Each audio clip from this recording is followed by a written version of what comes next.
European Union nations have reached a tentative deal on tougher emissions tests for diesel cars after the Volkswagen scandal showed previous methods were ineffective. The slow phase-in of the new standards, however, drew fire from environmentalists. Emissions from cars on the road in the EU have been found to be 4 to 5 times above the official limits. That's largely because the current tests are done in labs, where car makers are legally able to cut corners to pass the tests.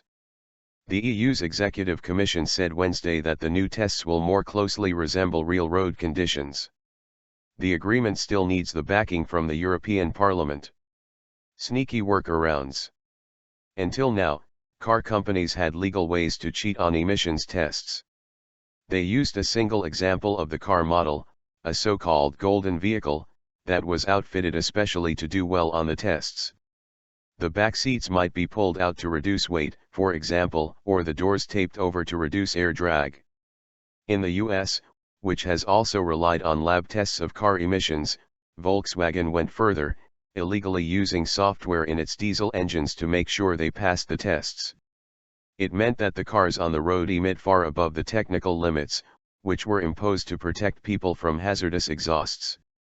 The revelations about the testing methods have severely undermined confidence in the ability of European authorities to keep the automotive industry in line. The EU plan will require car makers to bring emissions in line over a period of years. New models will be allowed to exceed more than twice the EU emissions limits until September 2017, while new vehicles will have until 2019. The amount by which new models will be allowed to exceed the emissions limits will be reduced to 1.5 times by 2020 and by 2021 for all new vehicles. Environmentalists up in arms. The leeway car producers will still get ran into immediate opposition from activists.